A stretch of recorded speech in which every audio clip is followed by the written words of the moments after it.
বন্ধুরা, আজকে তোমাকে তরমুজ দিয়ে ডিম সিদ্ধ করা দেখাবো। চলো শুরু করা যাক। প্রথমে আমরা তরমুজের এক সাইড কেটে নিতে হবে। এরপরে ভিতরে সব লাল তরমুজ গুলো বের করে নিতে হবে। এগুলো খুব সাবধানে বের করতে হবে, যাতে ভিতরে সাইডের অংশ না ফেটে যায়। সবগুলো বের করে নিচ্ছি। বের করা হলে এর ভিতরে ডিম রাখতে হবে।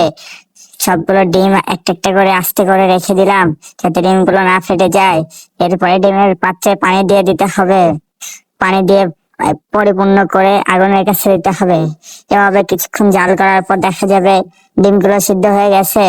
তখন এখান থেকে নিয়ে ডিমগুলো বের করে নিতে হবে। বের করার পর ডিমগুলোকে ঠান্ডা পানিতে রেখে ঠান্ডা করে ছিলতে হবে। দেখো বন্ধুরা, কত সুন্দর সিদ্ধ হয়ে গেছে। ডিমগুলো অনেক তাড়াতাড়ি সিদ্ধ হয়ে গেছে। এরপর ডিম ছিলে আমরা এখন খাবো। এই নাও, ডিমগুলো খাও। হ্যাঁ, আমি খাচ্ছি, অনেক স্বাদ হয়েছে। কি বলো তোমরা বন্ধুরা? এভাবে তোমরা ট্রাই করতে পারো। তোমরা যারা আমাকে ভালোবাসে তারা চ্যানেলটি অবশ্যই সাবস্ক্রাইব করবে।